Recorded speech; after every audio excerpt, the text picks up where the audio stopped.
Olá, tudo bem?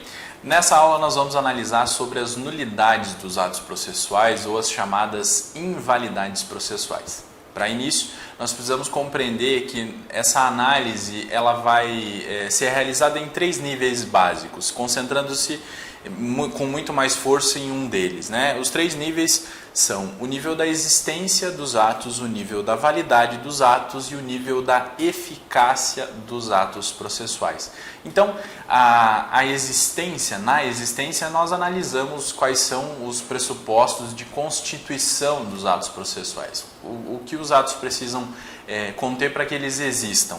Já os requisitos de validade vão mostrar para nós quais são aqueles requisitos que vão dar validade para aquele ato que já existe. E por fim, a eficácia, nós vamos analisar com relação à eficácia quais são as consequências, os efeitos jurídicos daquilo.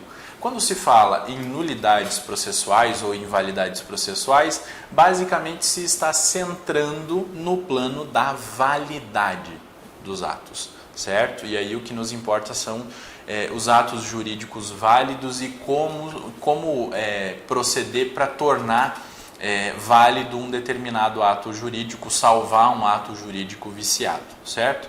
E existem aí três modalidades básicas de saneamento dos atos viciados. A primeira modalidade é a convalidação. Um ato que é viciado pode ser convalidado, isso vai acontecer quando ele não é impugnado, quando ninguém indica o vício existente nesse ato. Aí nós consideramos que houve a convalidação e aquele defeito foi então sanado. Depois nós vamos ver quais são os atos que podem ou não podem ser convalidados. Tem também uma segunda modalidade, que é a modalidade da irrelevância. Quando o defeito no ato processual, quando o vício do ato processual não tem importância prática nenhuma, ele não vai causar prejuízo a ninguém e não causando prejuízo, ele se torna um defeito irrelevante e por si só ele já está saneado em razão dessa sua irrelevância. E por fim, a última modalidade de saneamento do ato viciado é o suprimento, quando se vai repetir o ato que foi praticado de forma viciada ou quando se pratica um outro ato em substituição a ele, né? Para que se pratique um outro ato corrigindo aquele defeito, né? Ou quando se pratica um outro ato para substituir aquele ato que foi praticado e não pôde ser aproveitado. Essas são as 3 modalidades de saneamento do ato viciado. A doutrina faz uma classificação entre as espécies de invalidade. E há uma discussão muito séria na doutrina sobre se é pertinente ou não fazer essa classificação das nulidades ou das invalidades processuais. Porque diferentemente do direito civil, por exemplo, no processo civil, as invalidades elas sempre precisam ser decretadas. É necessário sempre que a nulidade ou a invalidade seja reconhecida. Lá no direito civil não, há determinadas nulidades consideradas nulidades absolutas que elas são nulidades independentemente da decretação, né? Já no processo civil essa diferenciação não acontece. Todas as invalidades processuais, independentemente da sua gravosidade, né, elas precisam ser decretadas pelo juiz. Então, alguns doutrinadores, como o professor Fred Didier, como o professor Calmon de Passos, entendem que não é pertinente fazer essa classificação das nulidades ou das invalidades processuais, dizendo que uma é mais grave do que a outra, porque todas precisam ser decretadas. Mas ainda há uma boa parcela da doutrina que resiste e ainda faz essa classificação. E para apresentar para vocês, eu vou trazer a classificação que é feita pelos professores Luiz Rodrigues Vamber e Eduardo Talamini no curso avançado de processo civil, lá no volume 1. E eles fazem a classificação das invalidades processuais em meras irregularidades, nulidades relativas, nulidades absolutas e inexistências. Quando falam em mera irregularidade, eles tratam daqueles defeitos nos atos processuais que não têm relevância, né? Que não vão causar prejuízo a ninguém. E um exemplo que eles dão é o advogado poder fazer, ou melhor, o advogado fazer a sustentação oral no tribunal em um determinado recurso sem vestir as vestes talares, sem usar a beca que é destinada para o advogado. né? Então é uma praxe dos tribunais que os advogados usem a beca, que os desembargadores e ministros usem as togas, né? Mas se acontecer um determinado julgamento em que as pessoas não estejam vestidas assim, mas o julgamento aconteceu, o que aconteceu foi uma mera irregularidade, não vai gerar prejuízo para ninguém e não há necessidade de se anular o ato em razão disso. Por isso é que eles destacam essas questões como meras irregularidades. Já as nulidades relativas, eles dizem que acontecerão sempre que se tiver uma ofensa a uma norma dispositiva. E essa ofensa a uma norma dispositiva geralmente é uma norma muito própria para tutelar direitos privados, né? A nulidade relativa não pode ser reconhecida de ofício, então é sempre necessário que eu indique a existência da nulidade para que o juiz possa decretá-lo, vai depender de arguição da parte. E se a parte não arguir essa invalidade no prazo previsto na lei, o que vai acontecer vai ser a convalidação. É como se a parte concordasse com aquele defeito. E aí os exemplos que ele dão são os exemplos de suspeição do juiz de incompetência territorial, por exemplo, né? Então, o autor propôs uma ação no foro de domicílio diferente daquele previsto no contrato. O réu, na sua contestação, pode levantar uma preliminar de incompetência territorial, dizendo que o autor propôs a ação no foro equivocado, no foro errado. E aí o juiz pode reconhecer a incompetência territorial. Mas percebam, o réu arguiu, o réu levantou essa questão. Se o réu não faz isso na sua contestação, o que acontece é a convalidação daquela nulidade relativa. Aquele foro que seria considerado incompetente passa a ser competente porque aquele ato de propor a ação no foro equivocado se convalidou. Mas isso no caso de incompetência relativa, como é o caso da incompetência territorial, né? Se fosse, por exemplo, uma competência em razão da matéria, deveria propor ação na vara civil e propôs na vara de família, aí nós estamos diante de uma nulidade absoluta, que é o que nós vamos ver agora. Nulidade absoluta é quando nós temos uma ofensa a uma norma cogente de direito público, né? Diferentemente da nulidade relativa, a nulidade absoluta pode ser reconhecida de ofício pelo juiz. Então a parte pode arguir, mas o juiz pode reconhecer de ofício. Na verdade, pode e deve, né? O juiz, verificando que está diante de uma nulidade de natureza absoluta, que é grave, ele deve decretar essa nulidade de ofício. Obviamente que antes ele vai abrir um debate com as partes, vai respeitar o princípio do contraditório e tudo mais. Mas é dever dele decretar a nulidade absoluta de ofício. Se ele não fizer isso, a parte pode alegar. Diferentemente da relativa, a parte pode alegar a nulidade absoluta a qualquer tempo, né? Essa é a grande diferença. Na nulidade relativa, se não alegar na primeira oportunidade que ela tem de falar nos autos, vai convalidar aquele defeito, né? O que antes era considerado um defeito vai passar a não ser porque foi saneado pela convalidação. Agora, a nulidade absoluta não se convalida no decorrer do processo, ela pode ser alegada a qualquer tempo. E, em alguns casos, é possível, inclusive, depois do trânsito em julgado, por meio da ação rescisória, combater uma nulidade absoluta, certo? E os exemplos que nós temos, a nulidade de citação, por exemplo, ou a nulidade de sentença, são vícios a uma norma cogente, né? Então é necessário que o réu seja intimado e que o réu seja citado e que sejam respeitados aqueles requisitos para a citação. Se isso não aconteceu, a citação vai ser nula. Pode ser alegada a qualquer tempo no decorrer do processo. Ok? Essa é a diferença entre nulidade relativa e nulidade absoluta. A nulidade absoluta sempre será um vício muito mais grave que vai ofender uma norma que é cogente, diferentemente da nulidade da nulidade relativa, que vai ofender uma norma que é de natureza dispositiva. Ok? E por fim, os autores ainda colocam a questão do ato inexistente.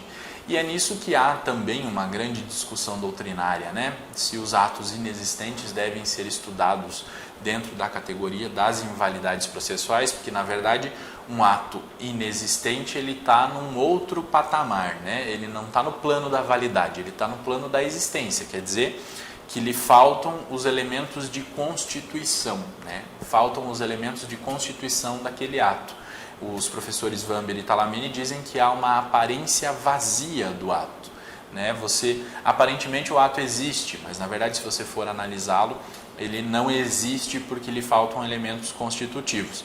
A inexistência também pode ser declarada de ofício e ela não se convalida em hipótese alguma.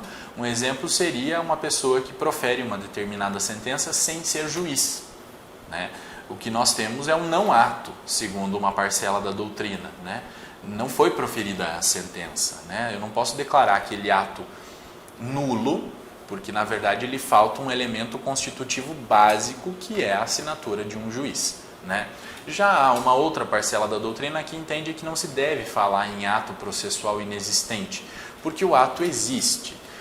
O que lhe faltam são elementos daí para lhe fornecer a sua validade. Mas essa é uma discussão muito profunda, que não convém nós travarmos aqui, até mesmo porque num vídeo seria inviável se tratar dessa discussão sobre se há atos processuais inexistentes ou se eles devem ser considerados atos processuais nulos.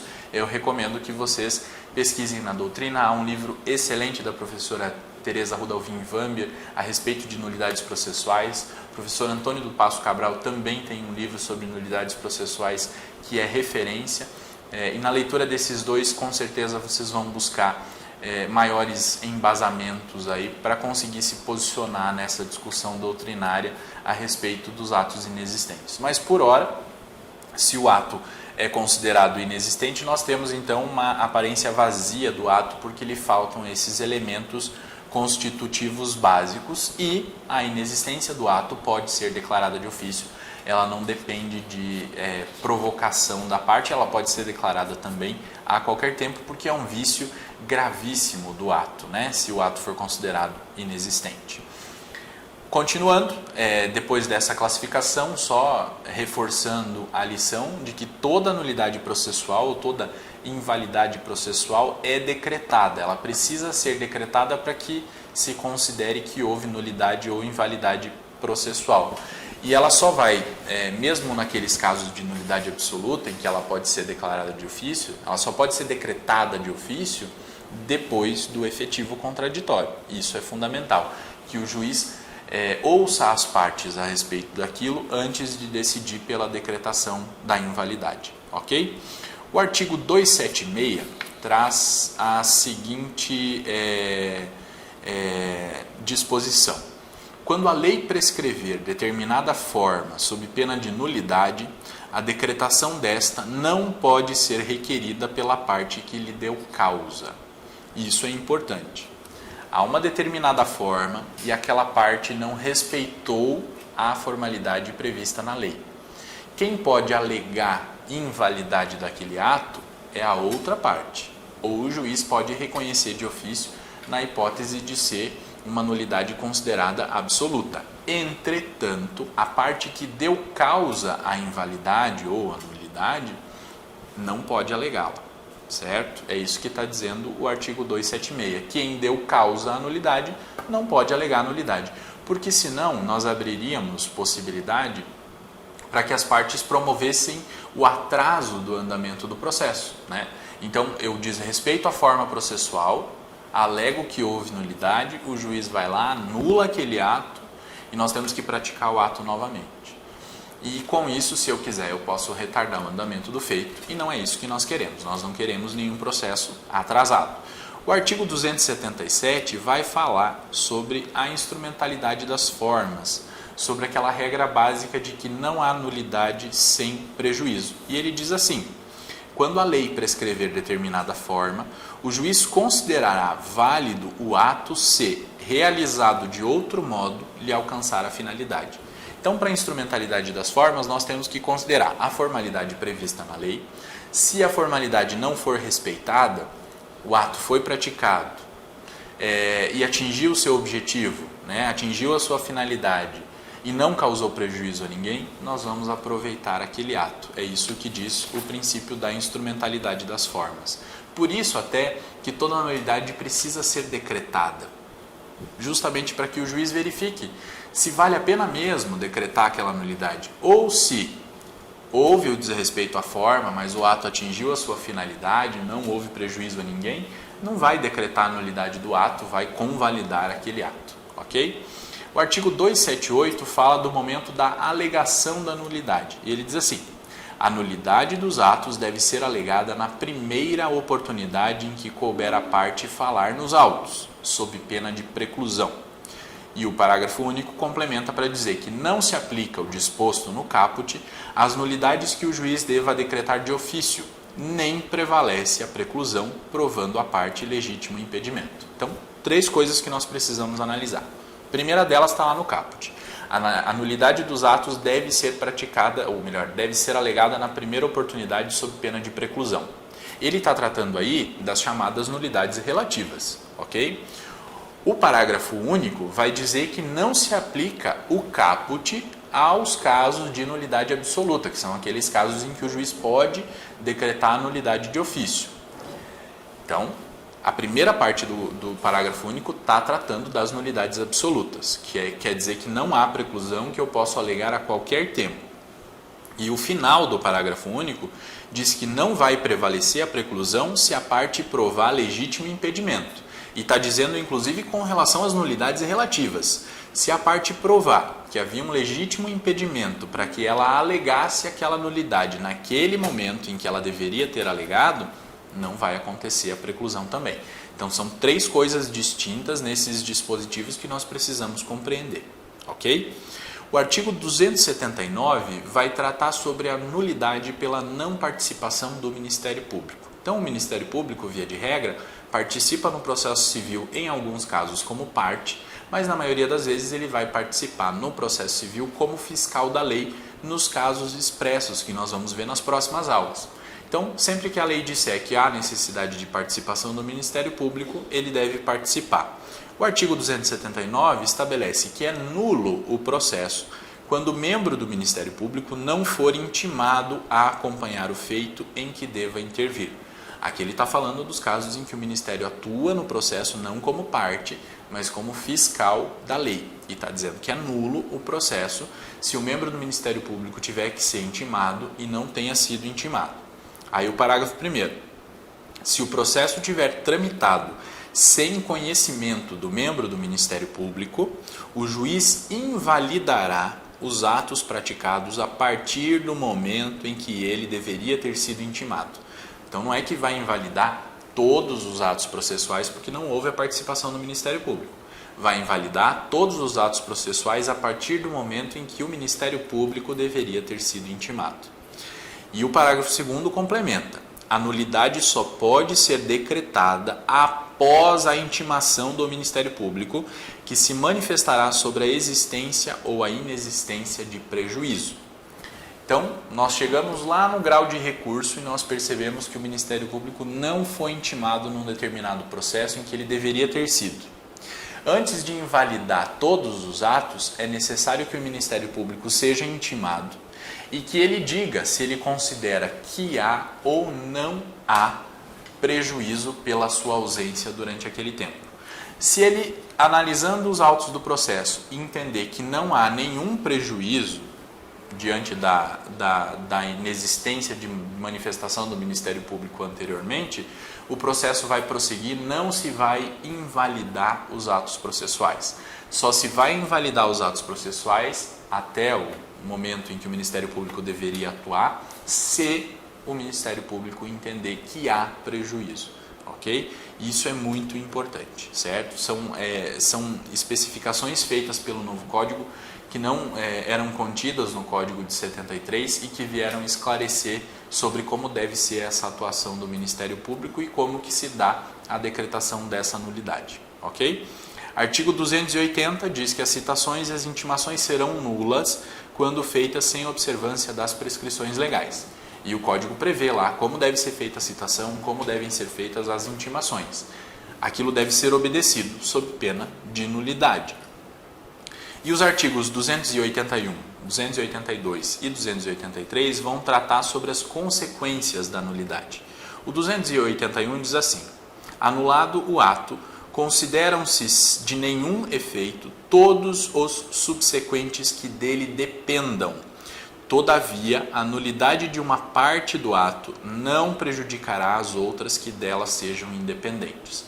E aí o juiz vai ter que atuar exatamente como um cirurgião, né? Ele vai ter que verificar. Então, se ele estiver diante da necessidade de decretação de um determinado ato processual, ele vai ter que analisar todos os atos que se seguiram a ele para verificar se esses atos dependem daquele ato considerado nulo. Se eles dependem e eles foram viciados também, o juiz vai ter que anular todos esses atos. Entretanto, se uma parte de algum ato ou outros atos não foram atingidos por aquela nulidade, o juiz vai manter a rigidez daqueles atos e vai anular somente o que for o que tiver sido atingido efetivamente pela nulidade, ok? O artigo 282 diz que, ao pronunciar a nulidade, o juiz declarará que atos são atingidos e ordenará as providências necessárias a fim de que sejam repetidos ou retificados. E aí, isso é muito importante que o juiz, na hora de decretar a nulidade, faça esse exercício cirúrgico mesmo, para separar os atos que tenham sido atingidos pela nulidade e os atos que não tenham sido atingidos pela nulidade, e indique isso na sua decisão, indicando inclusive quais são as providências necessárias para que aqueles atos viciados sejam corrigidos ou que eles sejam praticados novamente, se for o caso. O parágrafo 1º diz que o ato não será repetido, nem sua falta será suprida quando não prejudicar a parte. Mais uma vez, lembrando da instrumentalidade das formas. Tem que haver prejuízo, né? E o ato não tem que ter atingido a sua finalidade. Aí nós vamos pensar em refazer o ato ou corrigir o ato. Parágrafo 2º. Quando puder decidir o mérito a favor da parte a quem aproveite a decretação da nulidade, o juiz não a pronunciará nem mandará repetir o ato ou suprir-lhe a falta. Também é muito importante. Perceba. Uma determinada parte alegou que houve nulidade de um ato. O juiz verifica a situação e concorda, de fato houve nulidade do ato, mas ele já está pronto para julgamento do mérito e ele vai julgar o mérito a favor da parte que alegou a nulidade. Ou seja, aquela nulidade, se fosse decretada, aproveitaria aquela parte, mas o juiz já está apto a julgar o mérito do processo e o mérito do processo vai ser favorável àquela parte que alegou a nulidade. Então, o que o juiz faz? Passa por cima da nulidade e julga o mérito. Por quê? Nós temos a ideia de primazia do mérito. Então, sempre que o juiz puder superar questões processuais que possam atravancar a nossa chegada ao mérito, o juiz vai superar essas questões e decidir o mérito a favor daquela parte que, em tese, seria beneficiada pela alegação da nulidade dos atos, ok? Isso é uma compreensão mesmo do processo como um instrumento posto à disposição do direito material, né? Que se quer atingir mesmo é a análise sobre o mérito. E o artigo 283 fala que o erro de forma do processo acarreta unicamente a anulação dos atos que não possam ser aproveitados, devendo ser praticados os que forem necessários a fim de se observarem as prescrições legais. Parágrafo único. Dar-se-á o aproveitamento dos atos praticados desde que não resulte prejuízo à defesa de qualquer parte. Vocês podem perceber que a todo momento o Código traz essas mesmas regras decorrentes da instrumentalidade das formas. Diante de uma nulidade, o juiz deve analisar se o ato atingiu o seu objetivo e causou prejuízo. Se atingiu o objetivo e não causou prejuízo, aproveita o ato. Certo? Se causou prejuízo, vai ter que decretar a nulidade, praticar o ato novamente ou corrigir o que tem que ser corrigido. Mas tudo o que tiver, ou que seja possível de aproveitar, o juiz vai aproveitar. Certo? Tudo isso por economia processual. Era isso que a gente tinha para falar sobre nulidade ou invalidades processuais. Nos vemos na próxima. Até lá.